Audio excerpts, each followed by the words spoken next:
I don't know why, but the bios always be the ones that make me nervous. Like I have to read out people's bios. All right, we're on. We're on live. Hey I don't know if we're on everyone. live yet. I can't really see. I don't see a light. Do I see a light? Is the light on? There's a light on. Is it on? I don't know. I I think can't the light really is. see. I think My light it's. is too bright. Oh, this bitch is on. So we about to be on and popping. Which y'all already know how I do. Shout out to CS Madison. If you are not liking and sharing this live, we're not talking. So y'all got to figure it out. If you ain't liking and sharing this live, we ain't talking. So y'all figure it out. How you doing? Hey Regina, how you doing? So as y'all start tuning in and y'all tagging your mothers and your brothers and your sisters and your friends and your girlfriends, I want to go ahead and go through our advertising. um, so first and foremost, I do want to let you guys know that we are Rain Outreach Team. We have a separate page called Keeping It 100. So if you are not already subscribed to that page, please go and subscribe. It is Keeping It 100 on Facebook. So please subscribe to that. I also want to let you know that we are still doing a series of focus groups and in-depth interviews. What they look like is we're looking for a Black MSM who have taken prep or are not on prep um, to come and sit down with us and have a conversation about their journey or lack thereof from prep. Traditionally, white people have been able to sit behind tables and write down interventions or make up interventions that will engage our community. However, we know that doesn't work. So now we have the opportunity to come down and make our own interventions. So I'm challenging all of you to come sit down with us and have a conversation so that we can make an intervention that works for us. Um, so the focus groups is tiered towards people who are not on prep. And remember, the conversation is not to get you on prep. I don't want to have you walk away from the end of that conversation and feel like I'm pressuring you to get on prep. I want to know what's stopping you, what's hindering you, what's your mindset on it. Why not? And if you do want to go forward, why would you want to move forward? All of that is important. And the in-depth interviews are a little bit different. The in-depth interviews are more so for people who are on prep, who have taken prep before. We want to know what worked for you, what didn't work for you. How was that experience? From that information, we're able to create effective interventions to get more people engaged in prep. So please, we want to hear from you. I am challenging you to come and be a part of that conversation. Here is a little small flyer that we have out for that. You can contact myself, Bryce, Shawn, and or Patrice. Inbox any of us, give us a call, and hit us up and let us know that you want to be a part. I do know that your time ain't free, so we will be compensating for your time. Um, so please hit us up and be a part of that conversation. I also want to give a shout out to our sister organization called Crew. Crew stands for Community Resources for Empowerment and Wellness. That is something that has been spearheaded by Shawn. They're looking for individuals who have a history of I'm not going to say substance abuse, but more so have a history with substance. Um, this this program actually is for people. The goal is not to get you to stop, but to more so reduce your use. They use a model called the harm reduction model. I do think that it is effective. It works. They also tackle the mental more so than the substance. So you kind of get the whole package. So if you have any questions or want to know more information about Crew, please hit up Shawn directly for that. He can point you in the right direction. I also want to give a shout out to Uplift. Uplift is an up and coming organization that is doing case management for the LGBT community. So if you have any questions about that, you can hit myself up and or Shawn as well. We can kind of point you into the right direction about that as well. Don't forget our topic next week is no means no. So please tune in to be a part of that conversation. Before we start, we are also running a small contest. It's small. Yeah. The contest, the contest will be for the first person to like, share, comment, and go into one of our inboxes and say done will qualify for a special Pride prize. I'm gonna say it again. We're gonna do one person. One We're gonna do person. one person first. Yes, the Okay. first person that comment, tag. I'm sorry, like, comment, and share. I apologize. Like, comment, and share, and then go into an inbox and say done. We'll get a special Pride prize. So we'll see, and we'll probably announce the winner on next week's show. So without further ado, I'm going to introduce my panelists. I'm going to allow Mr. Bryce to go first. Take it away. Hi, everyone. My name is Bryce Curry. I'm a paratreatment specialist at RAIN. So what I do is I specialize in getting those who are HIV positive who've been out of care for 6 months or longer, and I get them re-engaged in care. Also, if you've been newly diagnosed, I get you into care within 2 to 3 weeks of your diagnosis. What I do is that I case manage you for a year. I help you learn how to navigate your care. I hold your hand every step of the way. I also help you with financial assistance for any crises that you go through along the way. And I also help you just stay and be engaged in your care. We can go to a different doctor. We can go to all the doctors in town. It's whatever you need to help you be retaining your care and help you live a healthier, better life. So if you or someone you know needs my services, please call the number down below. Thank you. Thank you, Bryce. Hey everyone, good evening. It's Shawn. I am the peer outreach specialist. I'm here with Rain and with Crew. I specialize in harm reduction as it relates to substance use. So if you know anyone dealing with any addiction problems, anyone dealing with substance use problems, maybe just even need a peer to kind of just talk to or kind of just consult with about their drug usage or substance usage, whatever they're using. Please refer them over to me. My number is below. They also can reach me at my email. I'm also out in the community. I'm educating and advocating about healthy, safe sex practices. So at the end of the video, I'm always going to tell you guys that I got condoms and lube. So hit me up, okay?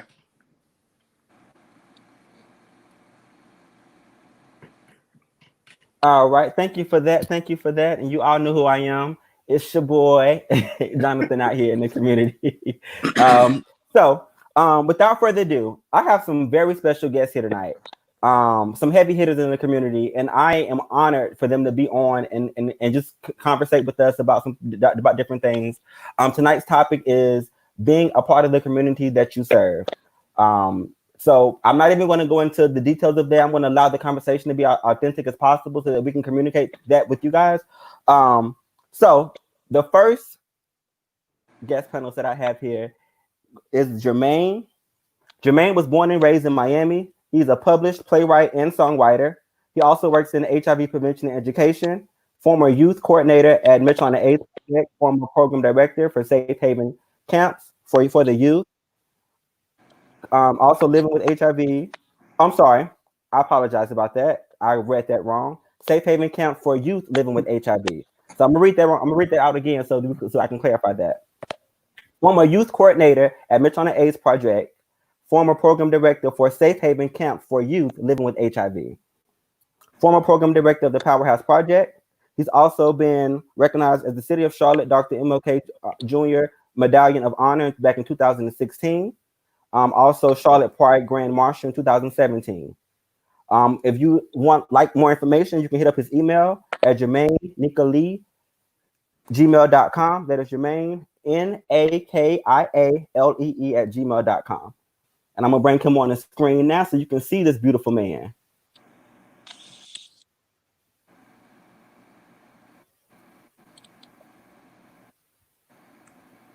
There go Jermaine there. Thank you for joining us.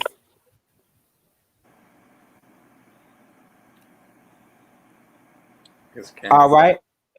Is his camera froze? His camera may be froze. No, his mic is muted. Hey, can you hear me? There we go. There we go. We can hear you now, King. What's up, y'all? Good to see you. Good to see you. Hey, and so no shame. Yeah, I am living with HIV. That's what it is. No shame. Okay. No shame at all. I just didn't want to out you, my brother. I appreciate that. All right. Our next guest is Dr. Darren Johnson. So he is also from Charlotte, North Carolina. He is currently the executive director of BU Wellness Network and HIV service organizations in Indianapolis, Indiana. Dr. Johnson is a graduate from North Carolina A&T University with a BS in mass communication. He holds a master's degree in public administration for Keller Graduate School and a PhD in health services research from the University of North Carolina at Charlotte. Dr. Johnson has 13 years of experience working in the community engagement, HIV prevention, and research.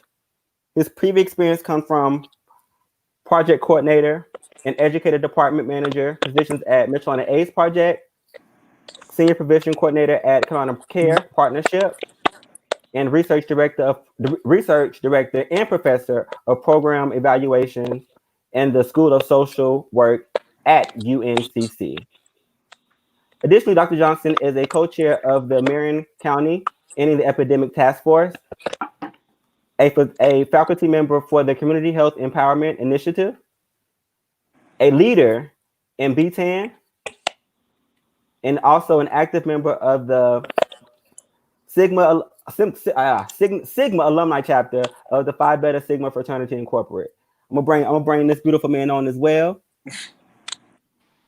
Hello. Dr. Darren. Good to see everybody. Hey. Thank you for joining us. Hey, Darren. Hey. So, this next degenerate didn't give me a bio, so I'm gonna make it up as I go. So this is Lorenzo. He also works at Rain. He's been working at Rain for about 3 years. He oversees the youth program, which is EPI, stands for Empowering Positive Youth. He does a really good job in navigating the youth through that HIV journey.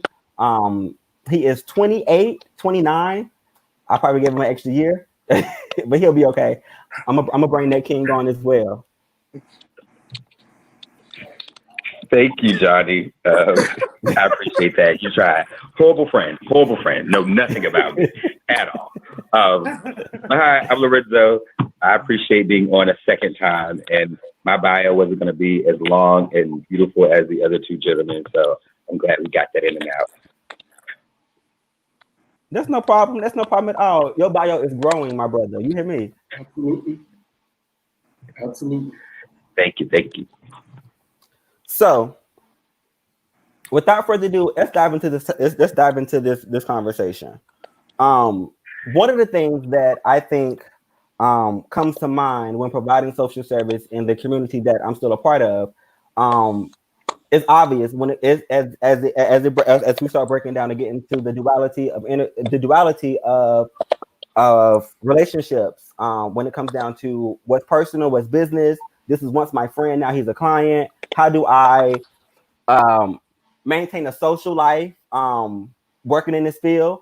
I'm most likely coming in contact with people that I know when I go out to the club, when I go out to different venues or different events. I always feel like I have to hold a certain standard now because of my position and things like that.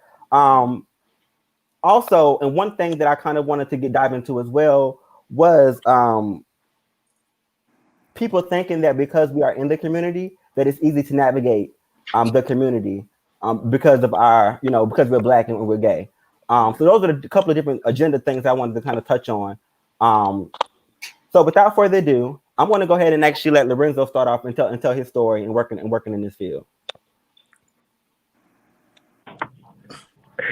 Oh wow, that was not necessary for me to go first. This conversation had me a little nervous. Not gonna even lie. So just I guess a little bit on my journey. I tested positive while I was living in Houston, Texas. This was back September 15th, 2015. I don't think I'll ever forget that date. But this was a time when I was working at Nordstrom. A lot was going on. I had moved. Charlotte was my first big city when I moved from Virginia, and then I got promoted and they moved me to Houston. So that was another large city where I was literally on my own. And that journey, trying to navigate that was really interesting, I guess, due to the fact that I was okay with my status. I was okay, it's going to be easy, it's not going to be that much. All y'all say, I got to take a pill and I'll be good.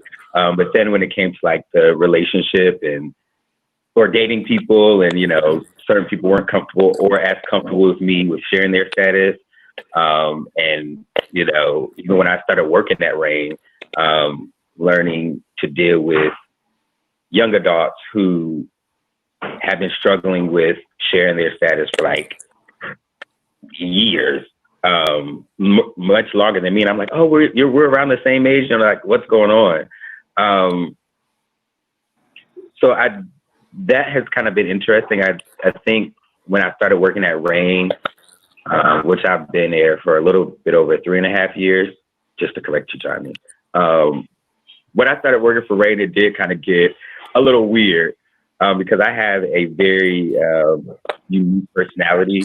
And it was very difficult to kind of navigate, a social life and then working at Rain at the beginning.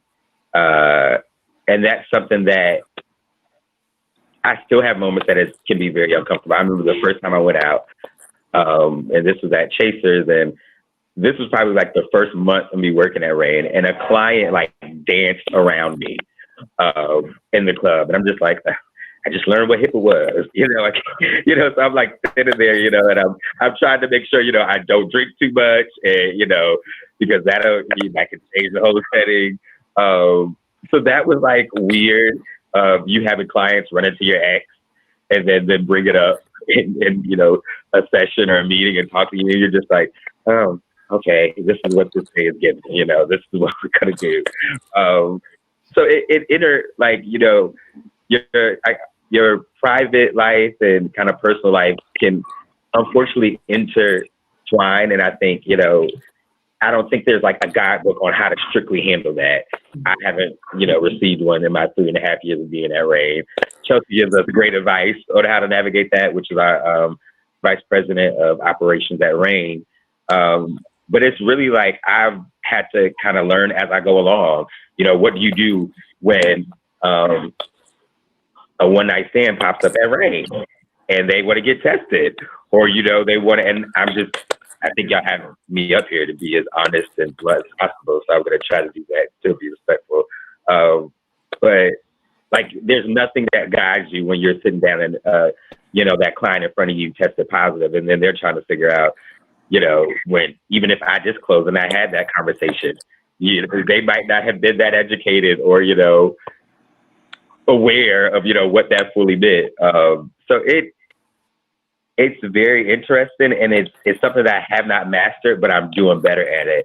And I think one thing that helps me is having the support of not just my friends, but especially like your managerial team, your work staff, because I work in the field, and sometimes Chelsea had to tell me a few times. My roommate, thank you, Marcus. But I have my moments, and, I think I'm very grown enough to say that. And I think one thing that really has bothered me working in this field is that I feel like I do great at my job. I think things that kind of taint that can be those encounters that we might have had with people of the past, and the name dragging that comes with being gay in the gay community and being all that.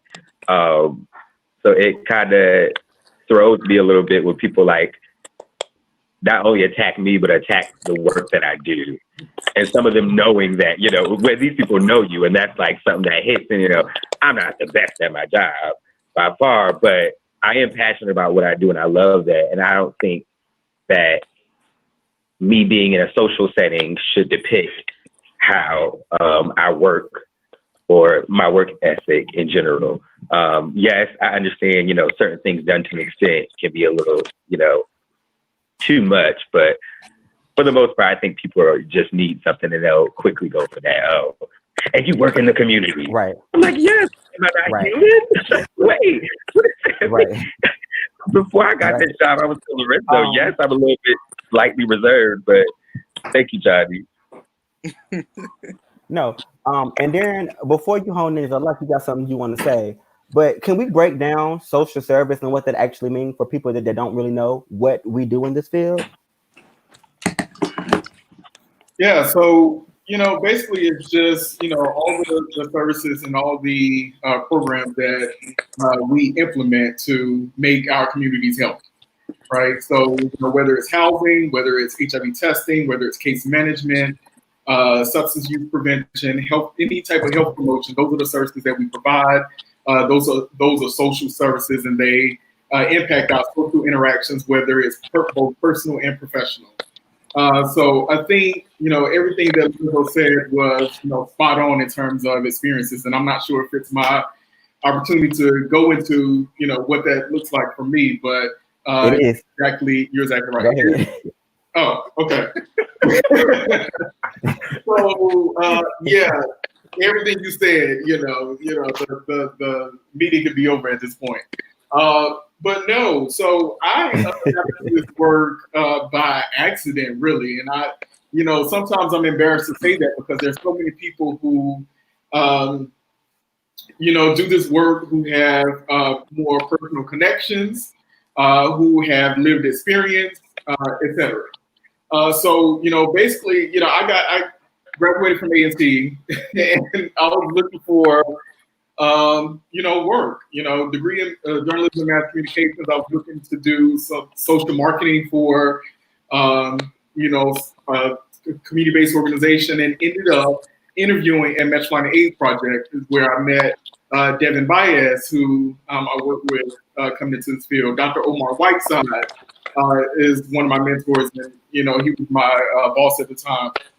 So I really got the job because one, I was young, I was a new face, and I had the social marketing background, but also I had this personal connection to the ballroom community, right? And it was I was new to that community, but I was in it, and and participating, going to balls every weekend, clubs, etc. So they offered me the job, I got it, right? And I had to learn a lot quickly. So, I had to go through all these trainings, the CDC endorsed evidence-based interventions that we all have, been through, classroom trainings, on-field trainings. And the very first time I went out into the community to do testing, one of my friends came to support, the event that I was hosting for the very first time, and tested positive. And I had to be the one to deliver the result. And this is the very first time I was out in the field doing this work. Wow. So that is something that kept me engaged in this work. And it could have been me. I ran around A&T for 4 years. Nobody talked to me about HIV. Nobody talked to me about prevention. And this is a historically Black college, right, university. And we did not have those conversations. And I felt dumb. I felt naive. I felt like I should have known this information. So again, that's something that kept me in this field. And that's the sort of professional / personal aspect. The other part of that is, anybody who knows me, I'm reserved, I'm private, but I also like to have a good time. So like I said, I was in the club, I was, going to balls, and anybody knows me, I like to drink when I go out, I like to have a good time. And, I've been called out on some of my behaviors before too, and we, many of us have, about how we engage in community and what that looks like in terms of our work. And you're right, there's no textbook way of, explaining to us how to engage. And I don't necessarily think we need that, right? Like, we have to do a better job of explaining our community and our culture and how we connect, and what that means to be both Black, gay, same-gender loving in the community. And I think we are still sort of unpacking that and digging into the nuances of what that looks like in terms of taking care of community, but also being part of the community. So I'll stop right there. I mean, I have more to say, but I'll stop right there. actually was really good. So we have broken down what social serve means and what they look like. I appreciate that. So Why would not we keep the conversation going and moving? Jermaine, would you like to share your experience on your start and what was your first reality? Or when was your first hit of, oh wait, this is the community I'm trying to be a part of and work at the same time as well? Oh man, so many stories. Let me tell you. First of all, like y'all need to package this up and like present this at like the conference on AIDS or something like that, because this is a conversation that is long overdue. Mhm. And I think it's a conversation that we wouldn't even have to have if there was more cultural competency in our agencies. Because oftentimes, you know, our agencies are being led by uh, white American folk or heterosexual folk or folk in general who are not a core part of the target population. And you know, in a lot of ways, the way we have to explain ourselves as Black people to white people, we have to explain our pain to them. I found myself in the 12 years that I did work in HIV education and prevention, explaining to supervisors and and you know, people who were in authority where I worked, explaining like the plight of being a Black gay man serving his population, and explaining how some of the expectations that those organizations had were not realistic, you know, as it relates to us not, you know, like I was in a situation once where the partner that the person that I was dating at the time needed services.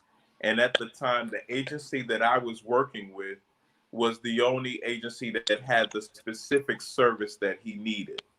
And according to that agency's policy, he could not get services. I would either need to quit in order for us to remain in a relationship, or he'd have to go somewhere else and get inadequate service.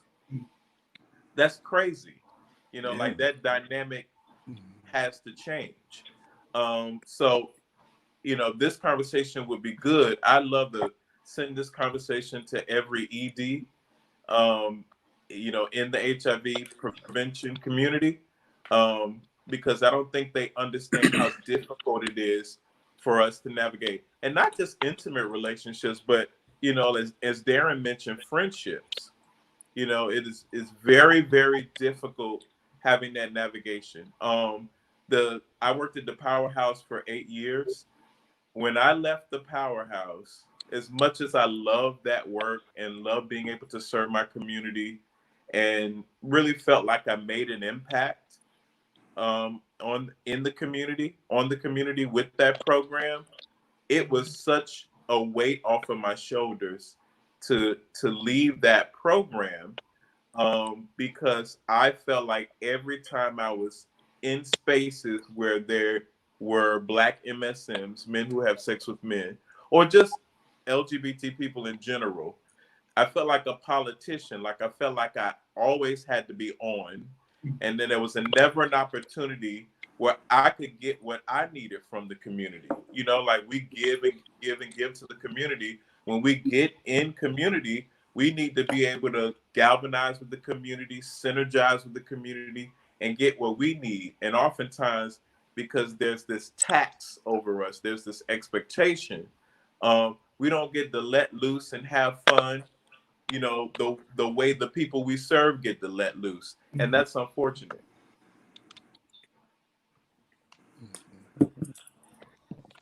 So is it okay to jump in? Yeah. Mm-hmm. All right. So one thing I didn't do is recognize Jermaine as also a person I looked up to as a leader when I came to the field.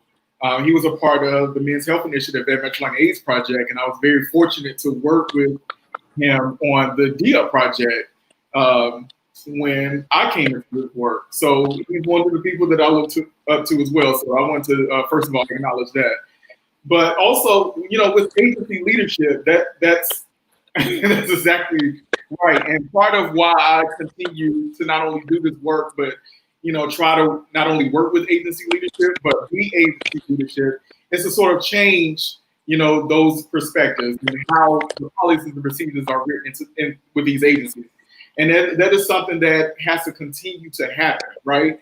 Like we started as program coordinators and outreach workers, and had to work our way up to managing programs, and executive director. And there are very little agencies that have Black leadership, that are Black led, and Black agencies across the country are closing because they're not supported, right?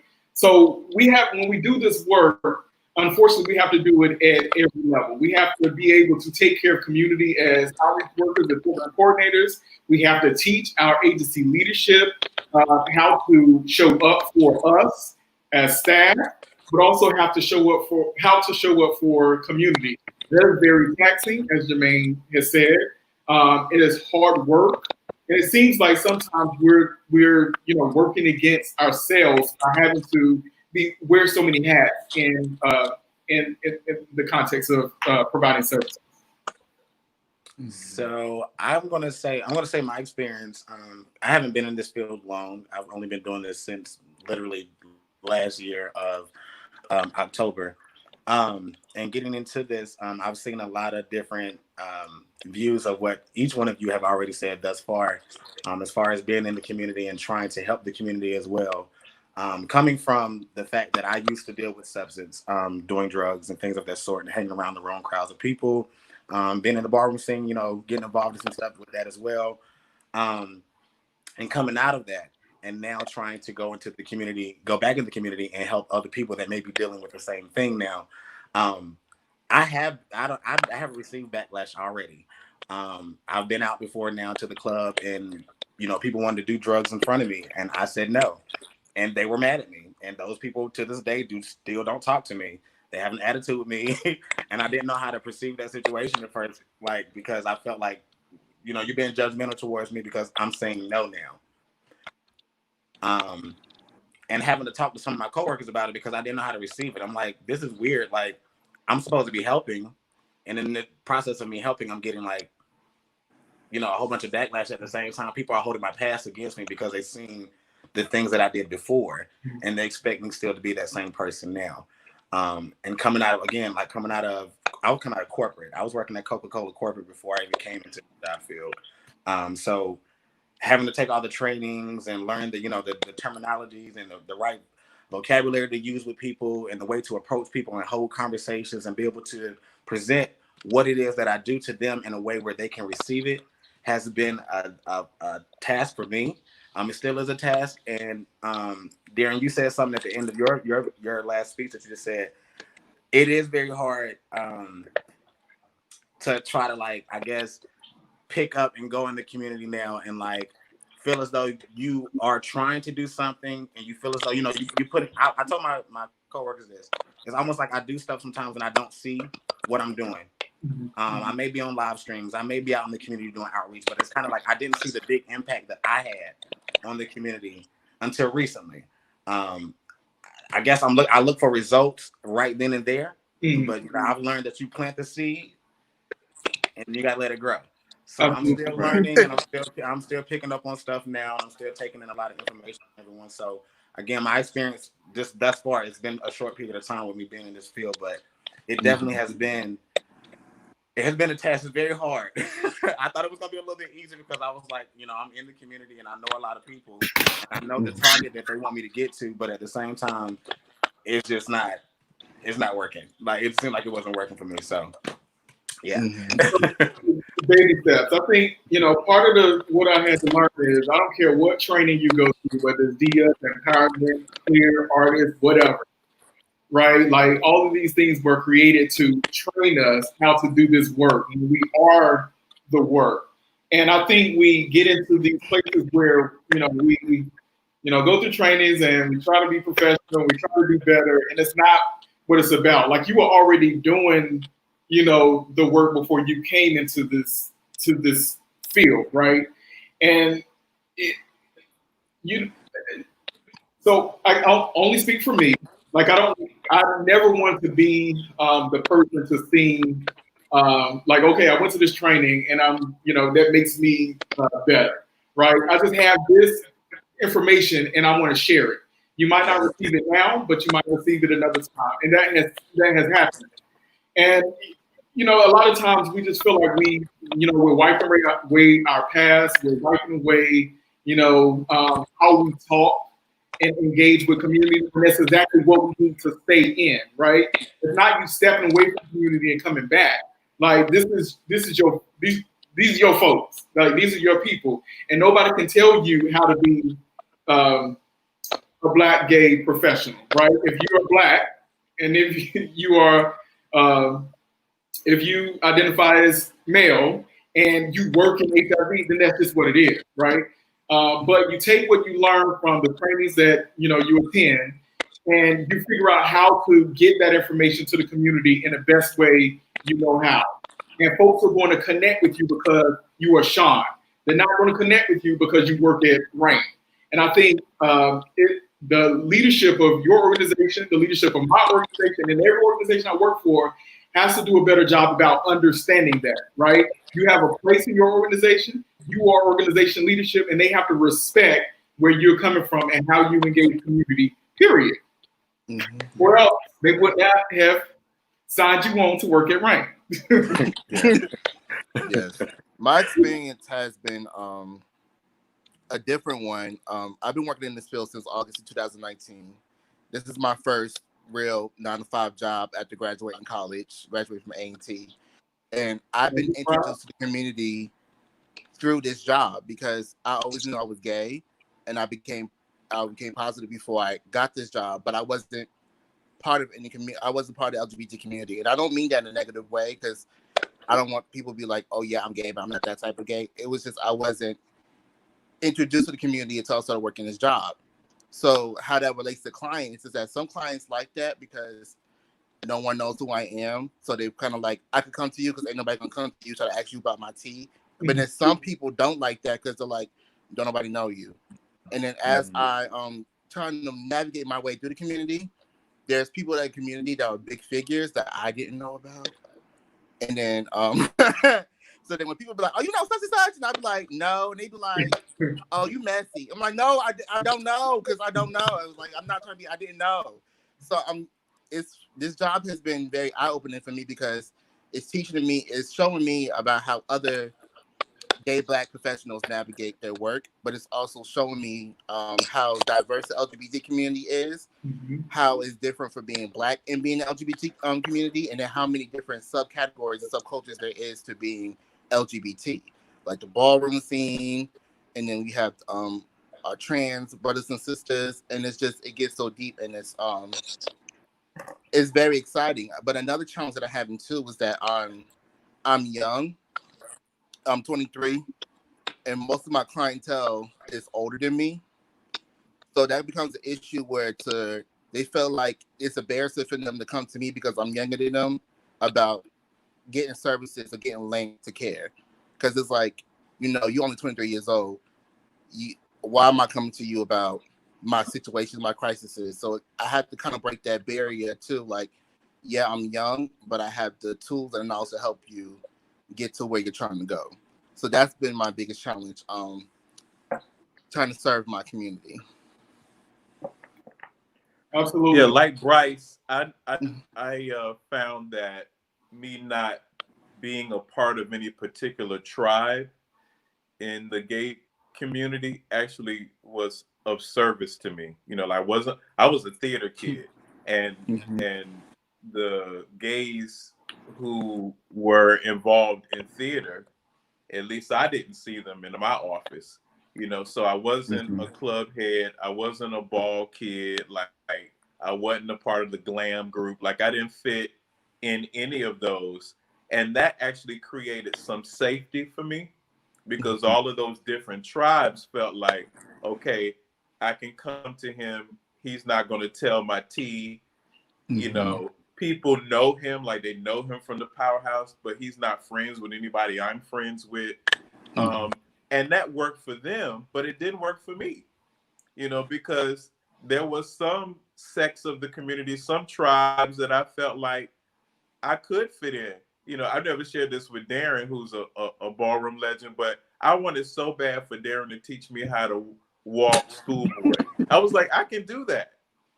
Or executive realness. Like, I can do that. Like, but I never felt like I could get immersed in any aspect of the community, because once I did, then I would be on the offense with people that I serve.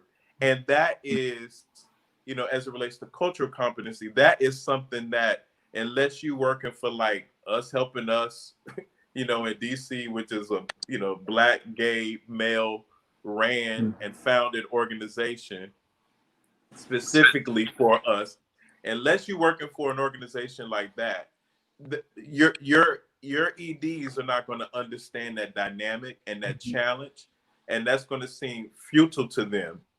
And the worst thing in the world is somebody who is doing this work but is unhappy with their life. That's the worst HIV prevention, coordinator, educator that you can have. Like, they're serving a community that they can't fully get rooted in. That's what causes problems. Like some of the issues that we see in agencies across the country, where, quite frankly, there are people who cross the line with clients and do inappropriate things with clients.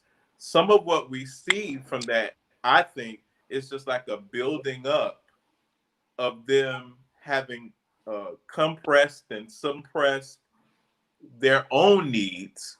And then when a client, oftentimes it's clients who make that first inappropriate move. When a client makes that move, you find them in a vulnerable place, something's likely to happen. So, whatever work that we can do, I guess it's our responsibility to be dogmatic about making sure that we let our supervisors, our EDs, know what we need, what we need personally and what we need professionally in order to get the job done. Perfect. That's so good. My question for everyone is, how would you break down the stigma of PrEP to a client? Because, sometimes when you're trying to introduce PrEP to somebody, one of their reactions is like, oh, I don't need that. Or I've been told a few times, like, I don't need that because I don't mess with dirty people. But it's kind of like we're trying to move forward to where we are at U equals U, but now we're trying to get to a point where we have zero diagnosis. So how would you, as a program coordinator or a HIV prevention specialist or HIV case manager, how would you push PrEP? How would you support it being a thing that we should have? So it's a really interesting conversation because, what has happened recently is that's exactly what we've been doing, pushing PrEP. Right? When PrEP was released to the community, it was marketed and advertised and promoted with white men on the cover and the flyers, and it seemed like something that was not for our community. We were behind in learning about what it was, like everything else that comes out in terms of HIV prevention education with our folks. So we have to figure out how not to push it, but have more conversations and helping people understand what it is and how it's beneficial, and that is hard. So what I would recommend is just to continue to talk about it as much as possible, and don't preach to the choir. Like these type of forums, this is phenomenal for people to learn about PrEP and how it's beneficial, because it's another tool that we have in our toolbox for prevention, right? So, condoms work for some people. Condoms are lube, right? We've been preaching condoms for a long time, but a lot of people don't use them. So we encourage people to use PrEP, and we tell them the benefits. Maybe the data and the research behind PrEP might not work for some people.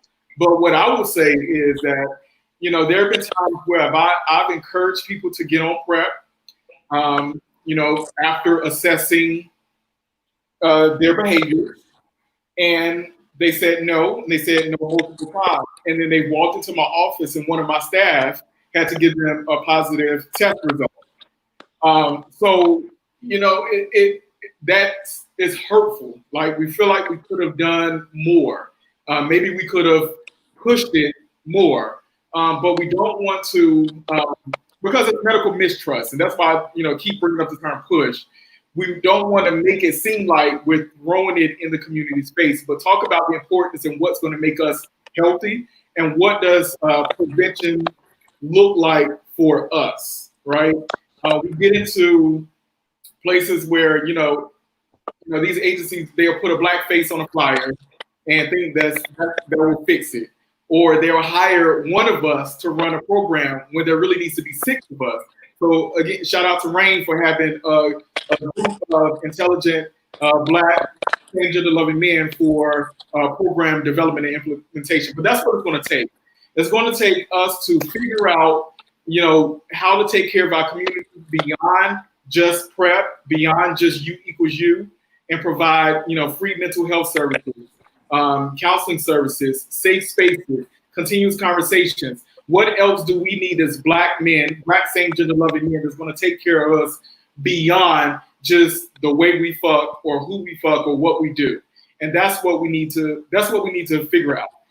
So I don't have a black and white answer for you, but unfortunately, we're still in the early stages of having the conversations around black same gender loving people in prep, because it's just what it is. And when it rolled out, it didn't look like us on the packaging. Mm-hmm. Awesome. Yeah, my partner's on prep.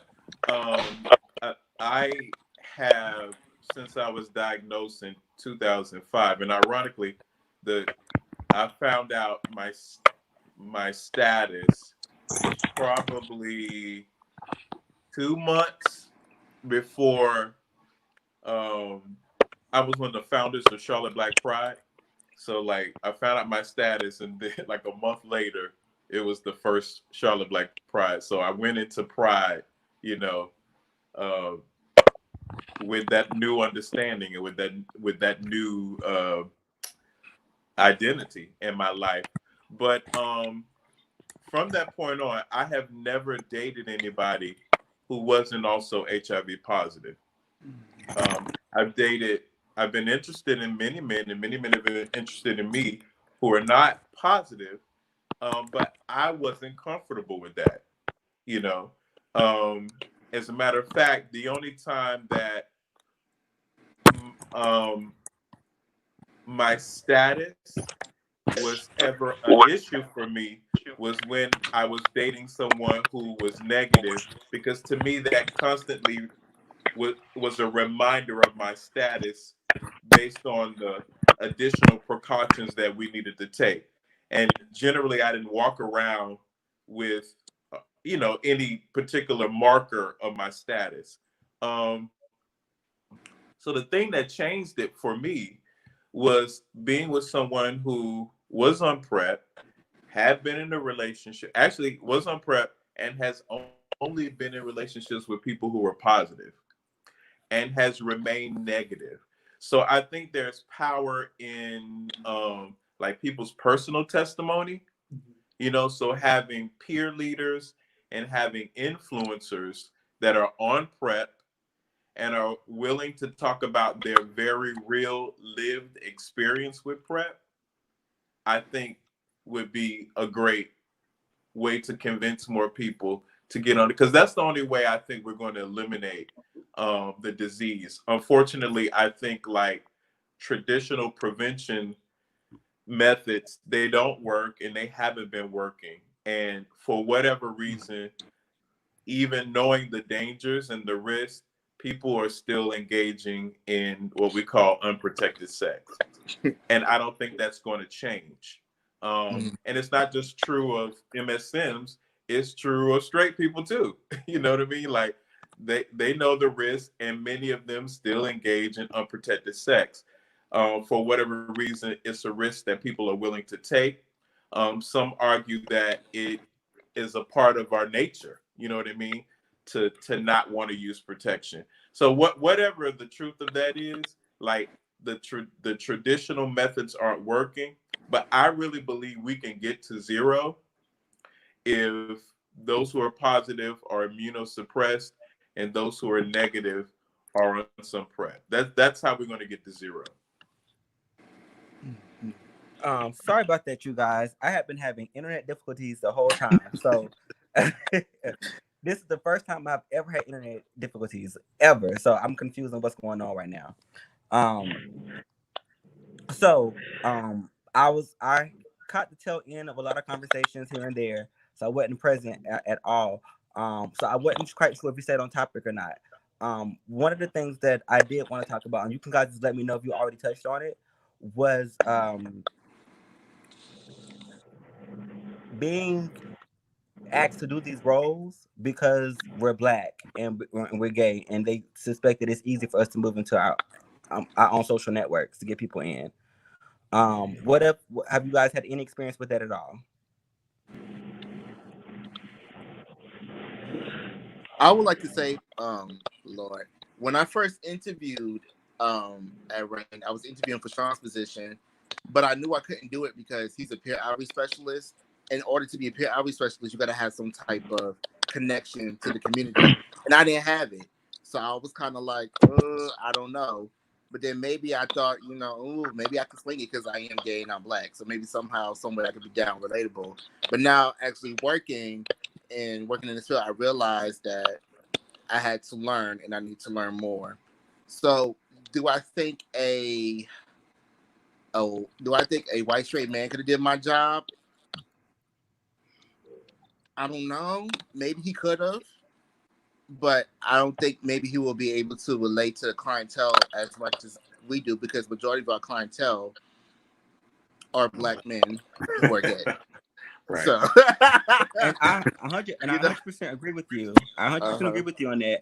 However, I think that what the problem lies in for me is that, and I'm going to be very candid, 100. There also is a stereotype about Black gay men.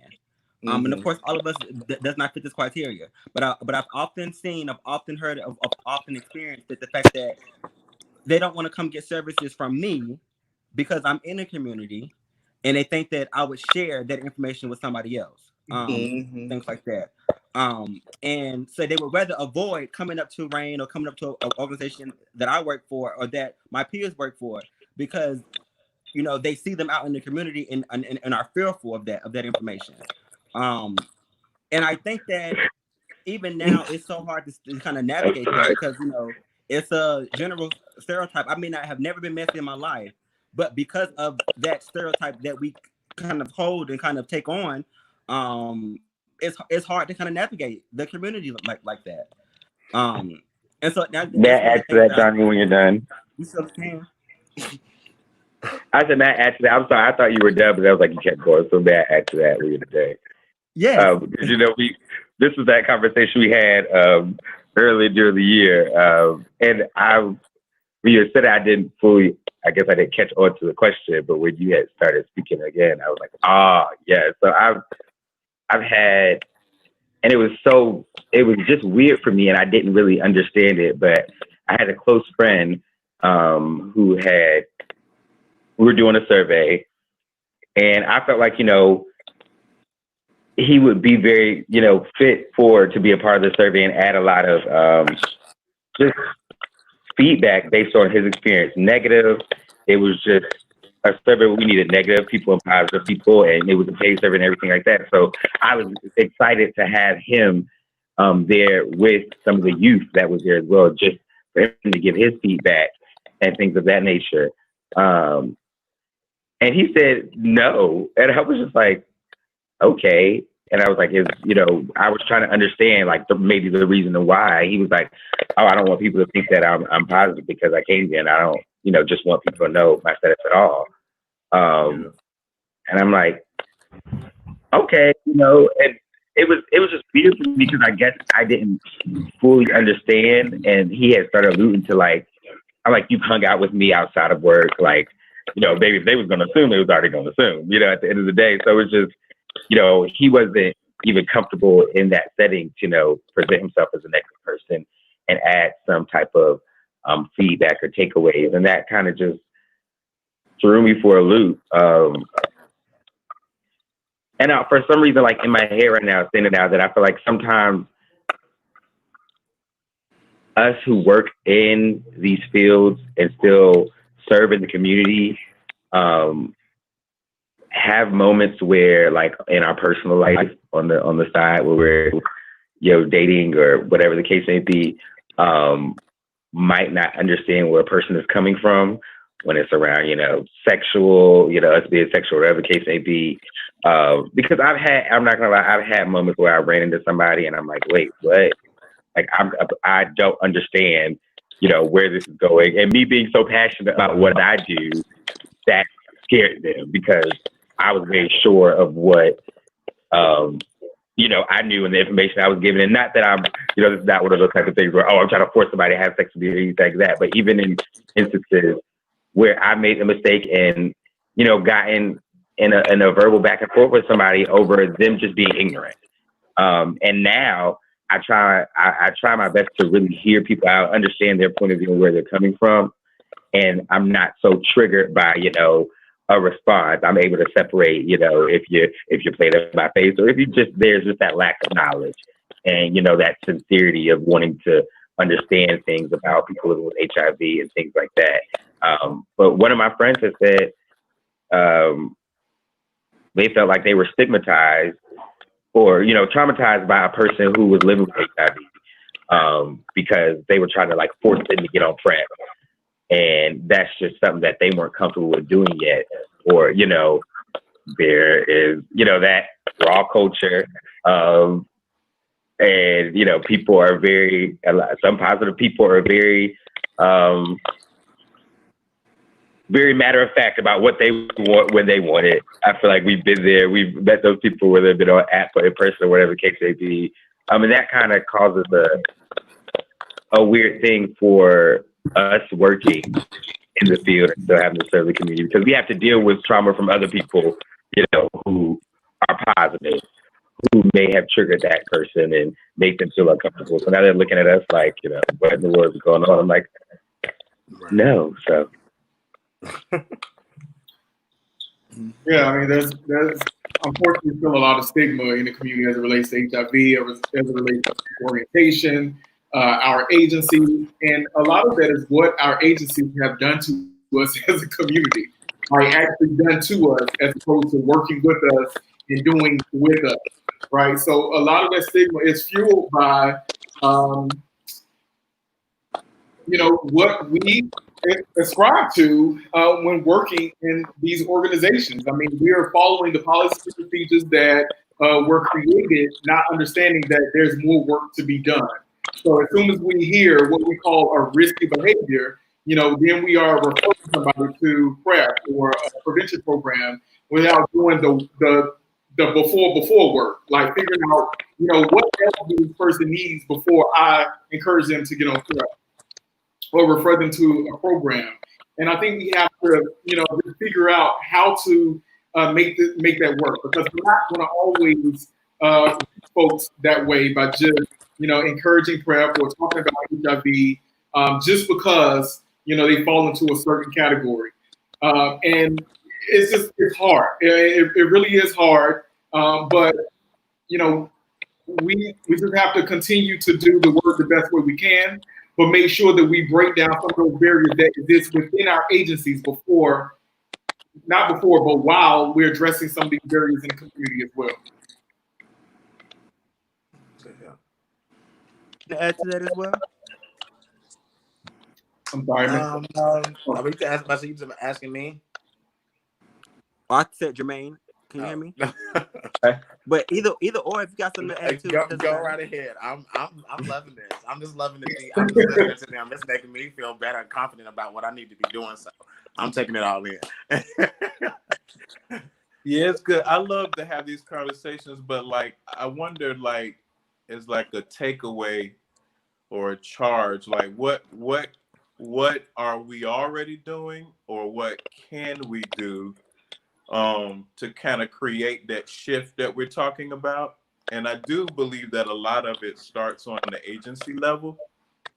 So I know, just being transparent, like I'm trying to like temper myself a little bit, because like I don't want to say an agency's name. You know, I've worked for either contractually or staff almost I work for every agency in Charlotte, period. Every HIV agency, either contractually or on staff at some point. So I know what my experiences were with each one. And I know I can say, I don't think there was any agency where I felt like holistically, I was supported in my efforts to be able to best reach the community, the target population that we were trying to serve, holistically. And sometimes it was bureaucracy, you know what I mean? So it was, well, our funding won't let us do that. There's funding restrictions that won't allow this, that, or the other. And then sometimes it was cultural differences where, you know, one agency I worked for, quite frankly, even though it wasn't in their mission, they really were a Christian-based organization. And that became a problem because some of the caregivers and practitioners that were hired were also kind of hired on that basis of, you know, being faith leaders or people who were aligned with this faith belief of the executive director. And that became a problem many times, when those people refused specific kind of care to Black MSMs and to Black trans folk because it wasn't in line with their faith beliefs. Like, that's a problem. You know, Right. I mean, there was a situation where a provider wouldn't subscribe hormones because it was against their faith belief to, you know, to quote them, to change somebody's gender, right? That's a problem. If these are the people who are caring for our community and they're bringing all of these other aspects. So I'm curious, you know, with the agencies you work with or agencies you work with prior, like, what can we do to create that shift? I mean, I don't have the answer.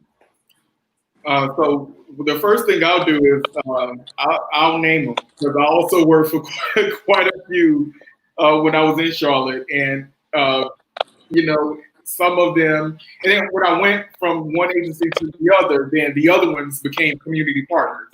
So I'm either referring somebody to their agency or working with them on some sort of community event, or sitting on a Ryan White Planning Council with them, or working on the epidemic or getting to zero type task force initiatives. And I'm still doing that to this day as an executive director of my own agency. But the first thing we have to do is just say no, right? Like, saying that we can't do this because our funding won't allow it is unacceptable, right?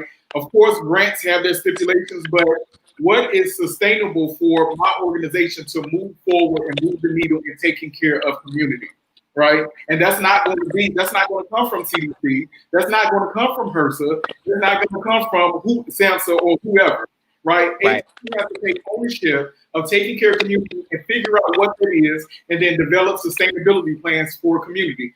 But they cannot do that without the community being involved. So it takes the agency to be creative and supportive, but listen to the voices that are working in the agency, and listen to the voices that are coming to them to these agencies to seek services. Because without the people that's coming to the agency for services, it won't be no agency. So y'all gonna have to figure it out. Y'all gonna have to figure out how to take care of community.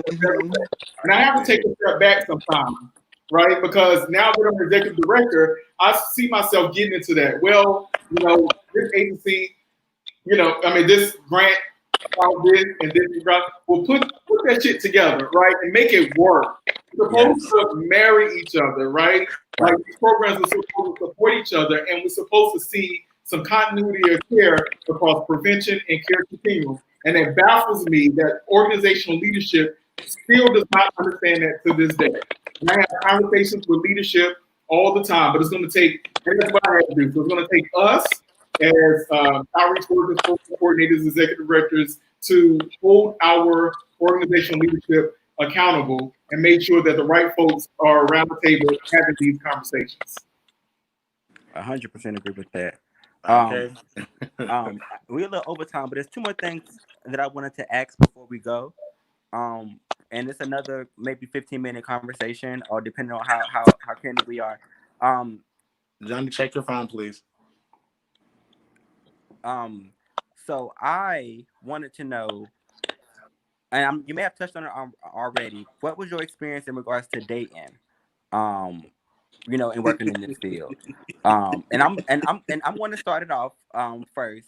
I feel I haven't had a problem dating, but I've had a problem with finding a Michelle Obama. If anybody know what that means. No, I don't know what that means. Okay, and I go into detail. So, not only do I work in the field, but I consider myself as an activist in this field, and because of that, I am in the front or I am in the front picture, or I am in the front line in regards to HIV, what that looks like, and things like that. And I think that sometimes I get partnered with somebody that don't want that light, or don't want that. They want to be with me, they love me, and things like that. But that light is something that they don't want to be a part of. And so it kind of, I feel like it has been weighing down on my relationships. And even with friendships, along with that as well. I think that a lot of times people I get that that's the HIV guy, that's the HIV person, the HIV guy worker, and things like that. So a lot of times, as opposed to I'm actually having a real friend, I'm that advice giver all the time. I don't really have that genuine friendship that I want, because I'm always talking about HIV and what to do, what not to do, or like STDs and things like that. So what have been your experience or your navigation when it comes down to relationships and friendships and working in this field? My experience has been once I tell people what I do for a living, then they feel comfortable disclosing their status with me. So I'd be like, oh, I'm a peer specialist and this is what I do. And they'd be like, oh, okay, well, that's good because I'm positive. And they feel comfortable sharing that with me because I guess they feel like I have a good understanding of what HIV is. So that way I won't judge them once they disclose their status. So that's what I've been running into since dating and working at Rain. But I also had somebody that I used to mess with. They became a client, and then I just pushed them to another case manager. I gave them to Johnny.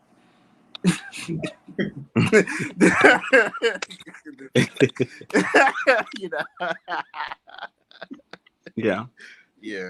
So that's been my experience. So there have been times where I dated people and I encouraged them to get involved. They've been a part of like my community advisory board. They've been spokesmodels for different programs that I have. And, sometimes it works out, sometimes it doesn't.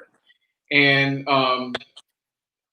what I've tried to do is try not to force something like that on somebody I'm dating, because that this is what I do. That doesn't necessarily mean they have to do it. And maybe you can support me in another way in the context of our relationship that's outside of my work. Maybe you can be a voice to your social network and your group of friends about safety, and then that's it, right? You don't have to be on the front line with me. Let me do this. This is what I signed up for. And I think in those conversations up front, saying, this is what I do, I'm not necessarily asking you to support me at this professional level, but just support me in knowing that this work is exhausting, and I need you to have me back when I get home, right? Right. I just need you to be there for me to sort of support me in that way. And I think, it varies for different people. Maybe that's not something that you might need, somebody to have your back like that. But I think that has been helpful for me. But there's been quite a few times that folks have, shown up to events and help do outreach and help, set up some, stuff like that. But I try not to push them to be on the front lines with me if that's not what they're calling. Let them do what they were called to do in terms of their job or whatever that is. Right.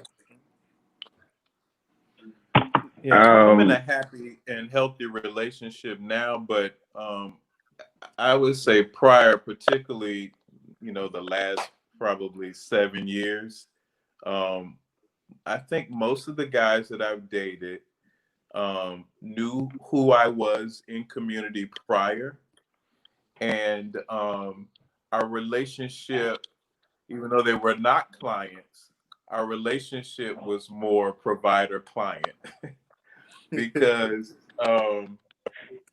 because I guess they found some safety in me, and what I had to realize was like you gotta it needs to be separate, right? Mm-hmm. You I'm not the know, I therapist. get that a lot of people, particularly Black MSMs, are struggling. We have higher rates of depression, we have higher rates of anxiety. As beautiful and unique as our community is, sometimes when we get together, we can be very mean and treacherous to one another. So just navigating all of that is a lot. And I think that over the years, people that I've dated have seen me in community and kind of saw me as a safe place. And I would even say, I don't even think some of them loved me as much as they just felt safe with me. And at some point, like I had a realization that, like, oh, okay, like I'm not your boyfriend. I'm really your provider right now. You know what I'm saying? Yeah. And once I had that epiphany, like that freed me up. And now, prior to me, my boyfriend, I could see it a mile away. I could see it coming a mile away. You know, um, if on the first date they're doing all the talking and telling me things like they've been molested and like on the first date, like I already know where this is going. Like I already know this is going to be one of those you're looking for a provider, and that's not what I'm looking for. You want a provider, you got to come see me in the office. But as Darren said, um, you want a relationship, like this is hard work. This is challenging work. Like you have to tell people that they're living with HIV. I remember I had a day at work where we did I don't know if we did a ball, we did something, and I had to tell 25 people that they had HIV, that they were living with HIV. And most of them weren't 25 years old yet. you know. So carrying all of that home, I need to be able to come home to somebody. And if I'm not living with my partner, I need to be able to call a partner who has some sense of stability in his life, so that I can release all of that, you know. Right. And so I have learned, and hopefully you all are learning, as some of you have shared that you're new to this industry, that self-care is key. Like in this gig, we give and get. If you're doing the job right, you are giving and giving and giving and giving and giving. You have got to take care of yourself. And if you are working for an agency that isn't providing space for you to do that, I say you need to leave. I've had to. Lorenzo, did you want to add before? I can definitely agree with Jermaine and his comments around that kind of provider client aspect being carried into your relationship, personal life. I've had somebody I was talking to kind of use me to help them come out to their family. And I didn't even, I was like, wait, what is this? Why does it feel like I'm working? Like, well, I'm at work, like I'm at home, like, and I'm, trying to enjoy a night out or dinner, and then it turns into, and introducing me to their parents. And it said, I'm gay and this is Lorenzo. And I'm like, wait, no, this is not how that works. We need to talk about this. But I think I get very like working in this field, like we have to have that separation at time. And I've been not just in like relationships, but in my social circles where I'm that guy to come to and talk about everything in regards to HIV and, you know, PrEP and things. And I'm just like, wait, no, not right here, not right now. If I'm going out for a drink or going on a date, like, I don't, this is my time to relax and be off. But it's like all eyes are always on you, no matter what. And it's real interesting because I was thinking about, like, when listening to Jermaine and saying, you know, a lot of people knows what he does. And all honesty, like, me meeting somebody, I'd rather just tell you I'm in the social work realm. And I do that for now until we get to a place where I'm, you know, comfortable with knowing, okay, like, you're not here for, you know, that. You don't need me to be your case manager or a peer. I've had people who I've slept with, and this is just, you know, a one night stand kind of thing. And then, you know, we're chatting. They're like, "Oh, well, can you help me with this?" I'm like, "What? What is this about?" No, that's not how this works. Like, no, I don't. No, I don't want to like bring you into. And it's like, oh, I'm wrong if I don't want to bring you into my workspace, or, you know, I can refer you. You can do that on your own. Like, you were grown enough. Like, it's just, it can be kind of weird and sticky at times, because they do see something in you that they want to latch onto, or they, you know, really like, or you make them comfortable, or willing to open up and things like that. And I'm like, that's great, but let's keep it, you know, where it's at. You know, I don't need to just to turn it into a work relationship, because you could have came to the office for as Jermaine said, you could have just came to the office and we could have, you know. Yeah. Like, now you want to be referred to adult case management. For Darren and Jermaine, over the years, I'm gonna speak for myself right now. I've kind of watched you guys, you know, work from afar, and take on take on mentor responsibilities, or take on mentorship. What are some things that you advise to people that are coming into this field, that's new, and ways that you guys have successfully kind of navigated it? What would you say to people, Black individuals particular, that are coming into this field? The first thing I would recommend is to have a mentor or mentors, a group of folks that you can talk to about everything that we talked about today. For a very long time, I didn't have that. You know, there's a lot of amazing people that I met when I started this work, but I was also sort of, you know, shy and reserved, and, you know, didn't know how to ask for help, and I'm still learning self-care.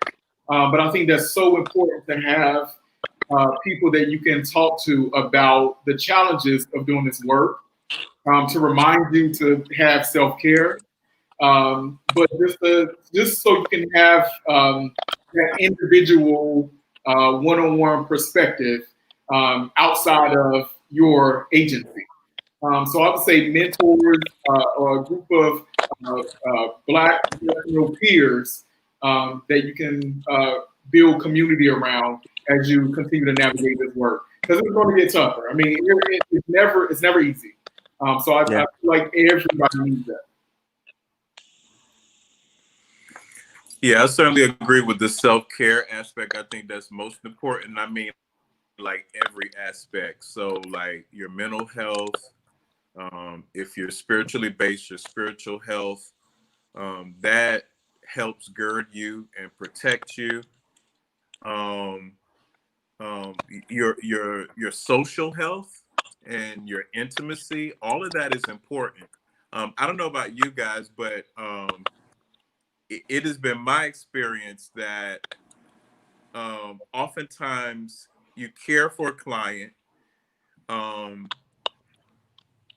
you support a client, And oftentimes clients don't know how to show gratitude other than to sexualize.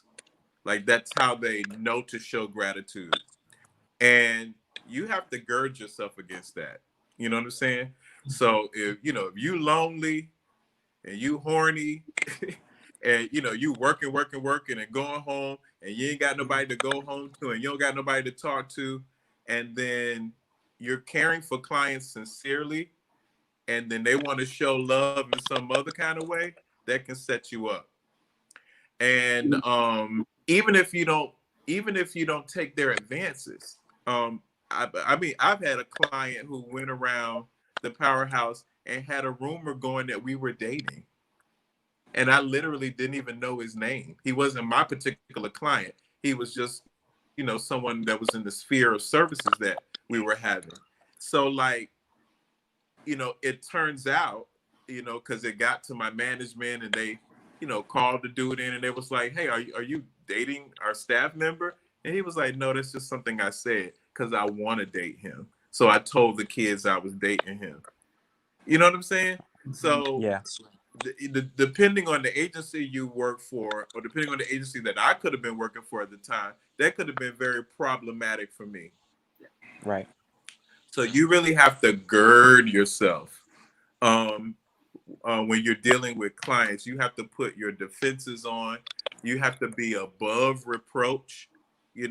Like I learned really early on, if a client does something inappropriate, document it, tell somebody right now, immediately.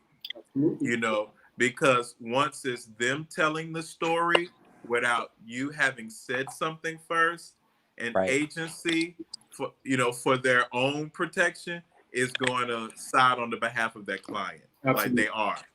they just are. So you have to document everything immediately. Go tell somebody what happened, put it in writing, you know. So if it ever comes up again in any kind of way, it's been documented what has happened. So there's self-care. And the other piece is, and I can just be real transparent about this. So when the first iteration of leadership at the powerhouse was a bunch of messy niggas. Okay.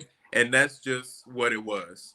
And so what the agency did was they actually took folk who they were serving and put them in staff leadership roles. So these were people who, um, they didn't have their stuff together to be serving anybody else. So it was a shit show at the powerhouse. It was. And to this day, they're still dealing with the repercussions of that reputation, even though there's been other iterations of staff that haven't interacted in that way. Right. When I worked there, I was still dealing with stuff that people who had long gone did, instances that happened.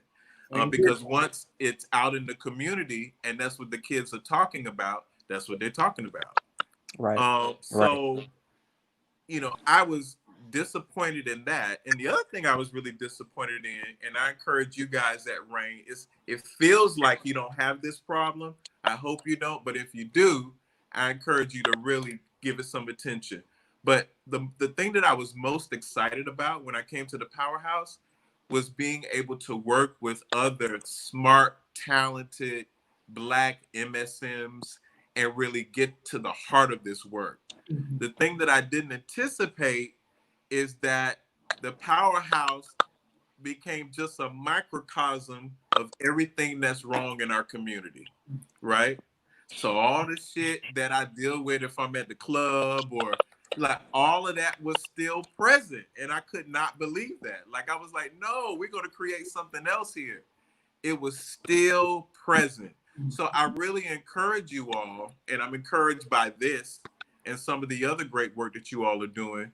But I encourage you all not to let some of the mess that is a part of our greater community come and infiltrate the work that you're doing at Rain, because you are doing life-saving work.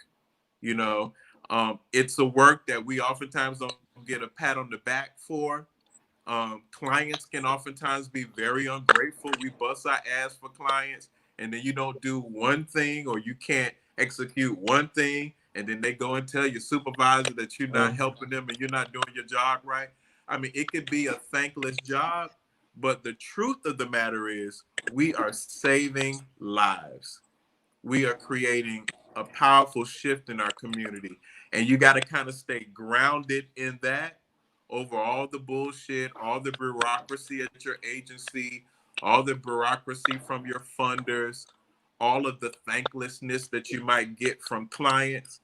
You got to stay rooted in what you know, like one of my mentors used to say, keep the main thing the main thing. You got to stay rooted in that, and that'll help you come to work refreshed every day. And as I reiterated, taking care of yourself will also help you come to work refreshed and renewed every day. Because we need y'all to be, you know, at 100 to do this work because it's powerful work. Right. Right. Thank you for that. Thank you. I'm gonna actually have to go back and rewatch the whole show because I want to do a part two. And I want to invite you guys. And because I was out for like 15 to 20, 30 minutes, I wasn't able to get the meat of the show. Um, but I want to thank you guys for coming. Take your time out for little old me to come on the show and be a part of the conversation. I do think that it's something that the conversation I've been battling with this conversation for a very long time, or a couple of months now. As I bring on staff and bring on people on my team, it's the things like this is kind of what we talk about because I know how much of a problem it could be if it goes on, you know, unspoken or untalked about, or we sweeping it up under the rug. How to engage in how to engage your community, how to stay in your community, befriend, you know, have friendships and date and without, you know, jeopardizing your job, you know, and things like that.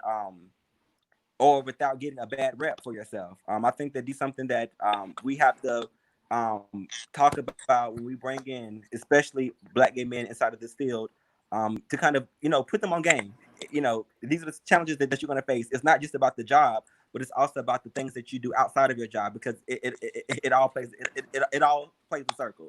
And unfortunately, it shouldn't be that way, but that's the reality of the situation. So I just want to do a part two. I thank you for coming on.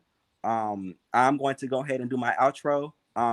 And if you can give me a second, we can talk a little bit afterwards. Okay. All right. Thank you. So I thought that was a very good conversation, Bryce. It was good. I loved every minute of it. You know, I felt like I got a lot of information from people that worked in the field for a very long time. You know, it's been a while for been around for a very long time. And you know, I think that their knowledge, you know, needed to kind of be said. You know, things like that. I think that was something that like Jermaine said earlier, that's not really talked about. And I'm very grateful for that. Um, so without further ado, we're going to go ahead and actually end tonight. I do want to remind everybody that we do have the focus groups that are out. They are being done virtually at this particular point. Come be a part of the conversation. As of right now, the focus groups are geared towards men who are same gender loving that has either been on prep before or have not taken prep before.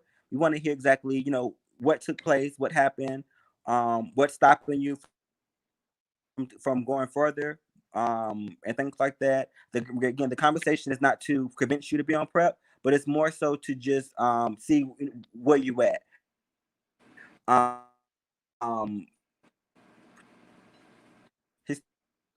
Historically, white men have sit behind their desk and created interventions to engage our community on prep.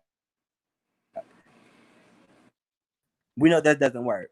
So now we have a chance to sit down and create our own interventions by telling our stories and using that to engage other Black MSM.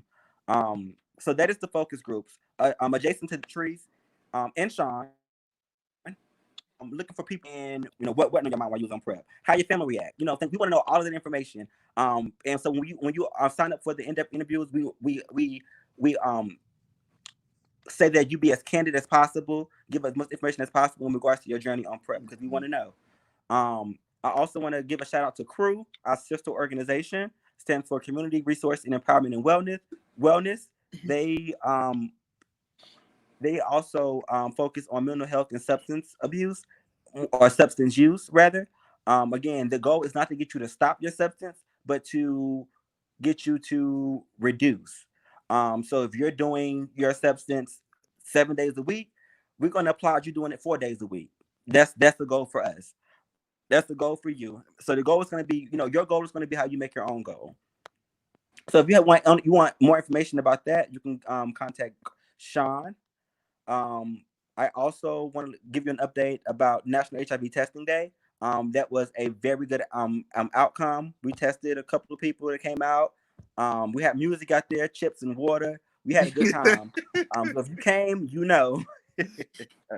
but we provided curbside testing for that day, on National HIV Testing Day. But we had a good time, so I wanted to kind of give you an update on that. Tune in next week. Our topic is going to be no means no. We're going to be talking about, the ins and outs of no mean no. How that can be confusing sometimes. We're going to really get in depth on that conversation, because I know sometimes it's very hard to understand. Not no mean no, but I'm drunk and I'm tipsy. I'm saying no, but I really want it. If I'm really saying no, we're going to kind of dive into that. So come on, be a part of that conversation as well. And thank you for joining us.